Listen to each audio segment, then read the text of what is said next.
Hello friends, कैसे हैं आप सभी। आशा करती हूँ कि आप बहुत ही अच्छे होंगे। मैं सुदेश शर्मा सुदेश बगाना क्लासेस में आपका स्वागत करती हूँ। मित्रों, आज हम कक्षा 8 के लेसन 7 को कवर करेंगे, जिसका नाम है बुनकर, लोहा बनाने और फैक्ट्री के मालिक। ठीक है, इन सब के विषय में आज हम पढ़ेंगे। मित्रों, आपको पता है हम सीटेट, एचटेट और जीके के पोर्शन के लिए एसएसटी की स्टडी करते हैं, तो इसके लिए आप है ना चैनल को सब्सक्राइब कर लीजिए और वीडियो को लाइक कर दीजिए। चलिए अब हम अपने टॉपिक की ओर बढ़ते हैं। देखो क्या होता है कि 1850 में जब ब्रिटेन का लोहा और इस्पात उद्योग पनपे, यानी कि कब पनपे भाई, 1850 में ब्रिटेन के क्या हैं, लोहा और इस्पात उद्योग। ठीक है, ये दोनों उद्योग कब पनप रहे थे भाई, 1850 में। ठीक है, और दुनिया को ना उस समय पर ब्रिटेन को दुनिया का कारखाना कहा जाने लगा। क्या कहा जाने लगा? ब्रिटेन का कारखाना। किसको? दुनिया का कारखाना किसको कहा जाने लगा? ब्रिटेन को। ठीक है, यानी कि यहाँ से ज्यादातर दुनिया को जो इस्पात और लोहा प्रयोग के लिए मिलता था वो ब्रिटेन से मिलता था, इसलिए ब्रिटेन को दुनिया का कारखाना कहा जाने लगा। कब? 1850 में। ठीक है, फिर उसके बाद है एक पटोला बुनाई। कौन सी बुनाई भाई? पटोला बुनाई। ये पटोला नहीं जो हमारे सॉन्ग में होता है, हरियाणवी सॉन्ग में, ये पटोला नहीं है, ये है पटोला बुनाई। ये कहाँ कहाँ पर होती थी? ये होती थी सूरत, अहमदाबाद और पाटन में। ठीक है, यानी कि 3 जगह पर पटोला बुनाई होती थी, सूरत, अहमदाबाद और पाटन। तो सीटेट में आपसे क्वेश्चन कैसे पूछा जा सकता है? आपसे पूछा जा सकता है कि पटोला बुनाई निम्न में से नहीं होती थी। ठीक है, उनमें एक दे देंगे सूरत, अहमदाबाद, पाटन, और एक दे देंगे भैया आपको हिमाचल वगैरह, कुछ ऐसा। ठीक है, तो आप समझ जाना कि ये वहां पर नहीं होती थी। सूरत में भी होती है, अहमदाबाद में भी होती थी और पाटन में भी होती थी। ठीक है, फिर हम जानेंगे कि शब्दों में छिपा है इतिहास, यानी कि जो शब्द हम जानेंगे उन्हीं से हमको इतिहास का पता चलेगा।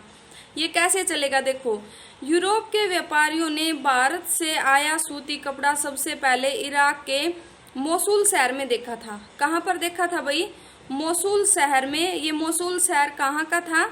ये था इराक का। ठीक है, और किसने देखा था इराक के मोसुल शहर में कपड़ा?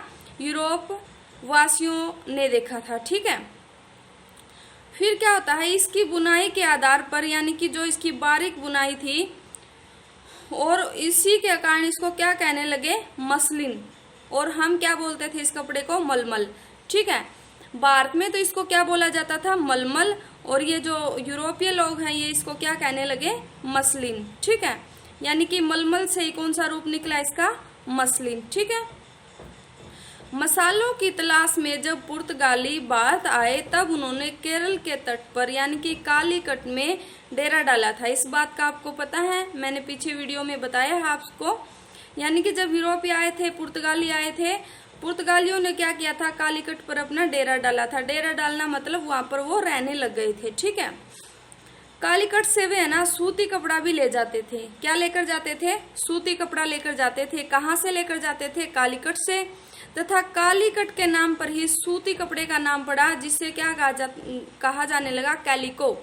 यानी कि जो कालीकट बंदरगाह से वो कपड़ा लेकर जाते थे ना, सूती कपड़ा, उसको वो बोलने लगे कैलिको। यानी कि वो है ना इस कालीकट को अपनी भाषा में कैलिको बोलते थे, तो उस कपड़े को भी क्या बोलने लग गए? वो कैलिको। ठीक है, तो इसलिए बोलते हैं कि शब्दों में छिपा है इतिहास।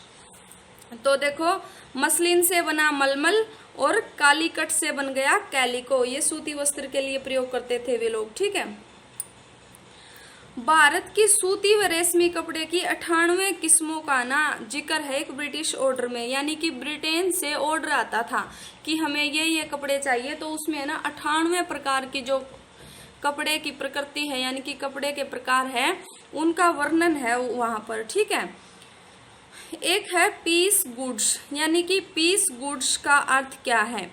जो आमतौर पर, यानी कि जो कपड़ा आमतौर पर 20 गज लंबा, देखो भाई कितना लंबा, 20 गज लंबा व 1 गज चौड़ा थान होता था। यानी कि 20 गज तो ये लंबा होता था और 1 गज चौड़ा होता था। इसको क्या बोलते थे व्यापारी लोग? Piece of goods. यानी कि वो नहीं, ये नहीं बोलते थे कि हमें वो कपड़ा चाहिए जो 20 गज लंबा है और 1 गज चौड़ा है, तो वो क्या बोलते थे? हमें पीस ऑफ गुड्स चाहिए। जैसे अब नहीं होते, जैसे लेडीज के सूट होते हैं उनके नाम होते हैं, उसी प्रकार से इसका नाम था पीस ऑफ गुड्स। ठीक है, अब भी मिलते हैं ना, देले गेड़ा सूट है, बबली बंटी है, ठीक है, बहुत सारे नाम मिलते हैं सूटों के। उसी प्रकार ये क्या था? Piece of goods. ठीक है, फिर देखो जो ब्रिटेन का जो ऑर्डर है ना, उसमें विभिन्न किस्मों के नाम, किसकी किस्मों के नाम भाई? कपड़ों की किस्मों के नाम है ब्रिटेन के ऑर्डर में। इनमें ना जो छापेदार सूती कपड़े हैं ना, वो भी शामिल थे। कौन से थे भाई? जिन पर छापे होते हैं, बड़े बड़े फूल होते हैं। ठीक है, और व्यापारी है ना, इनको क्या बोलते थे? सींट्स, कोसा या खस्सा। ठीक है, क्या बोलते थे इसको? सींट्स, कोसा, खस्सा और बंडाना कहते थे। ठीक है, यानी कि जो बड़े बड़े फूलों वाला जो कपड़ा होता था उसको बोलते थे सींट्स, जिसको हमारे यहाँ पर छींट बोलते हैं। ठीक है, सींट्स, कोसा, खस्सा और बंडाना। ठीक है, और अंग्रेजी भाषा ना, सींट्स शब्द भारत का क्या था? छींट शब्द। ये मैंने आपको बता दिया, यानी कि छींट के सूट होते हैं ना, उन्हीं से सींट शब्द निकला है। ठीक, इसमें क्या होता है कि रंगीन फूल पत्तियों वाली और छोटे छोटे छापों वाली होती है, जो छापे होते हैं। ठीक है, इंग्लैंड में केवल है ना रईस लोग ही भारतीय कपड़े को नहीं पहनते थे। ये नहीं कि भाई है ना भारत का कपड़ा केवल अमीर लोग ही पहनते थे, बल्कि कौन कौन पहनता था? जो खुद है ना वहाँ की महारानी थी ना, वो भी इस कपड़े को पहनती थी। ऐसा नहीं था कि भाई है ना इस कपड़े को कुछ ही लोग पहनते हो। जो वहाँ की महारानी थी ना, उसको भी भारत का कपड़ा बहुत ही पसंद था और वो भी इस परिधान को डालती थी। ठीक है, फिर एक आती है जामदानी। एक तरह का बारीक मलमल होता है। क्या होता है जामदानी? क्या होता है भाई? एक बारीक मलमल होता है जिसमें करघे में सजावट की जाती है। ठीक है, और इसमें करघे से क्या किया जाता है? चिट बुने जाते हैं। ठीक, यानी कि बूटियां डाली जाती है इसमें करघे से। करघा क्या होता है? वो होता है ना चरखा, उसी को बोलते हैं। ठीक है, चरखा, और एक वो जिस पर दरी बुनते हैं उसको बोलते हैं करघा। ठीक है, उन पर क्या होता है? इसमें बूटियां डाल दी जाती है और इसका रंग सफेद और स्लेटी होता है। कैसा रंग होता है? इसका रंग होता है सफेद और स्लेटी। आमतौर पर सूती और सोने के धागों का इस्तेमाल होता था। यानी कि इनकी जो वो होती है ना किनारियां, उन पर क्या होता था? सूती और सोने के जो धागों का इस्तेमाल। दो पीले पीले धागे होते थे ना पहले, आपने देखे, उनको बोला जाता है सोने के धागों का इस्तेमाल होता था। ठीक है, बंगाल में ढाका और संयुक्त प्रांत, यानी कि संयुक्त प्रांत पहले बोलते थे यूपी को। किसको बोलते थे भाई? यूपी को। अब तो उत्तर प्रदेश बोलते हैं, पहले इसको संयुक्त प्रांत बोलते थे। यहाँ पर यानी कि ढाका और यूपी बहुत ही जामुदानी जो कढ़ाई है उसका क्या था? केंद्र था। जामुदानी बुनाई का केंद्र कहाँ था भाई? संयुक्त प्रांत। यानी कि अब जैसे आपको ऑप्शन में यूपी मिल जाए तो यूपी को ठीक कर दोगे, या फिर आपको संयुक्त प्रांत मिले तो संयुक्त प्रांत आप ठीक करोगे। ठीक है, ढाका जो कि बंगाल में है। ठीक है, यहाँ पर कौन सी बुनाई होती थी? यहाँ पर होती थी जामदानी बुनाई। ठीक है, कहीं कहीं जामुदानी है और कहीं कहीं जामदानी है, ये बुनाइयाँ यहाँ पर होती थी। फिर एक शब्द आया है पीछे, बंडाना। क्या शब्द आया है?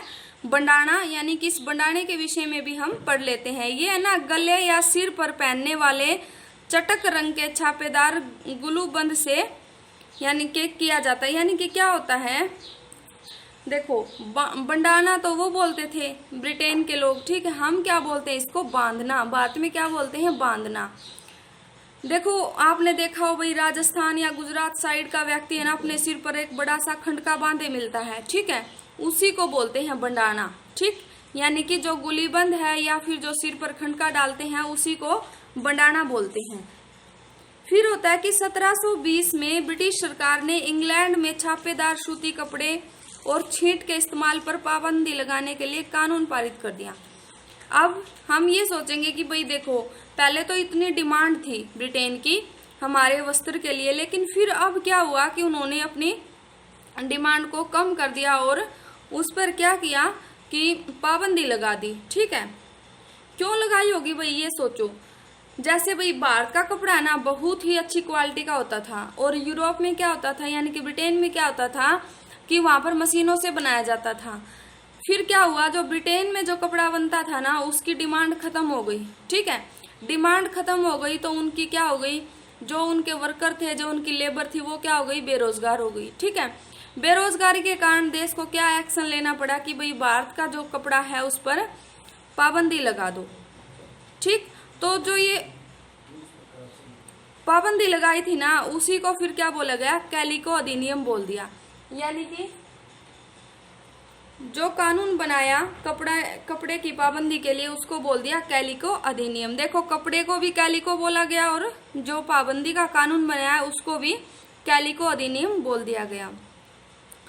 फिर क्या होता है कि भारतीय कपड़े के साथ होड़ की वजह से तकनीकी सुधारों की जरूरत दिखाई देने लगी। यानी कि फिर क्या हुआ, वो जो ब्रिटेन वाले लोग थे ना उन्होंने क्या किया, जो अपना मशीनी कपड़ा था ना वो यहाँ पर आकर बेचना स्टार्ट कर दिया।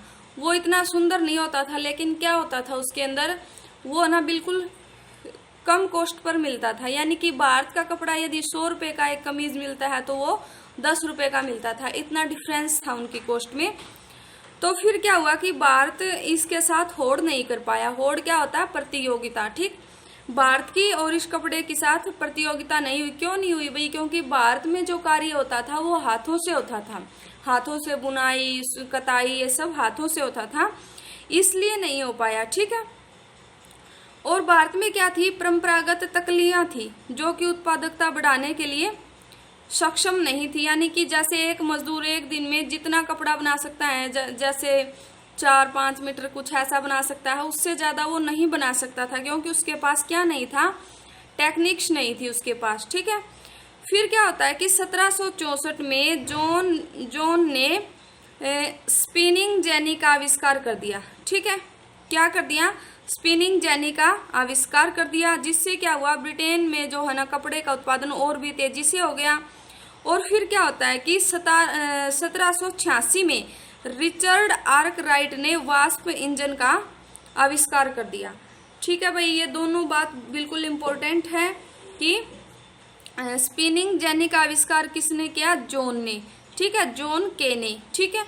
और फिर 1786 में रिचर्ड आर्कराइट ने क्या कर दिया, वास्प इंजन का आविष्कार कर दिया, जिसमें क्या हुआ कि सूती कपड़े की बुनाई को क्रांतिकारी रूप से बदल दिया। यानी कि जो सूती कपड़े की जो बुनाई होती थी ना वो बिल्कुल क्रांति का रूप ले लिया। और फिर क्या हुआ, कम कीमत पर अधिक कपड़ा तैयार किया जा सकता था, ठीक है। यानी कि ब्रिटेन वालों ने क्या कर दिया, बहुत से आविष्कार कर दिए इस विषय में, और जो कपड़ा बहुत महंगी कीमत पर मिलता था वो अब बहुत ही कम कीमत पर प्राप्त होने लगा। फिर क्या हुआ, देखो, डच, फ्रेंच, ब्रिटिश और अन्य यूरोपीय कंपनियों ने इस व्यापार से बेहिसाब मुनाफा कमाया। फिर क्या होता था, जो ब्रिटेन के लोग है ना इन्होंने टेक्निक दे दी इंडिया को, ठीक है, इंडिया वालों को। और फिर वो है ना कुछ जैसे वो रख लेते थे बुनकर, और उनके ऊपर थोप देते थे कि भाई आपको है ना 2 दिन में या 3 दिन में इतना बुनना है। और यदि उनका नहीं बुना जाता ना उनसे, तो उनके अंगूठे को काट दिया जाता था, उंगली को काट दिया जाता था। ऐसा प्रचलन भी यहाँ पर चला था, ठीक है। तो फिर क्या हुआ, यानी कि क्रांति सी आ गई। और इन्होंने क्या किया, एक जैसे कि भारत वालों को आगे हम आपको बताएंगे कि कितने कपड़े के बदले में, कितनी बुनाई के बदले में कितने पैसे मिलते थे, ठीक है। और ये है ना फिर वहां पर ब्रिटेन में जाकर, यूरोपीय कंट्री में जाकर यहाँ से बना कपड़ा ले जाकर बहुत ही लाभ कमाते थे, ठीक है।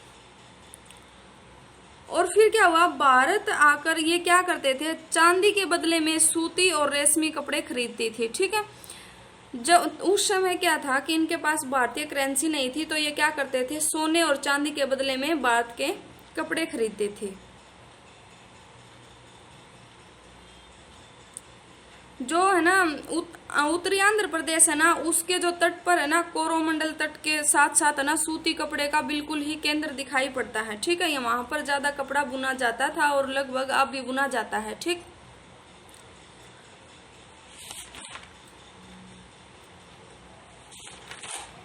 उसके बाद आता है बुनकर शब्द। इसमें है ना आमतौर पर क्या होता है, बुनाई का कार्य होता है बुनकर में, ठीक है।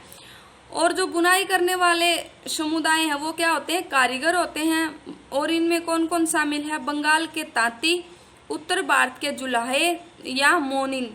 जुलाहों को क्या बोलते हैं? मोनिन। और दक्षिण भारत के साले व कोकोलार तथा देवांग समुदाय बुनकरी के लिए प्रसिद्ध है। यानी कि दक्षिण भारत के कौन कौन से हैं? साले, कोकोलार, देवांग, ये सभी क्या थे? बुनकरी के लिए बहुत ही प्रसिद्ध थे। फिर एक शब्द आता है रंगरेज। जैसे आपको नाम से भी पता चल जाता है, जैसे बुनकर था, बुनकर के नाम से भी आपको पता चल गया।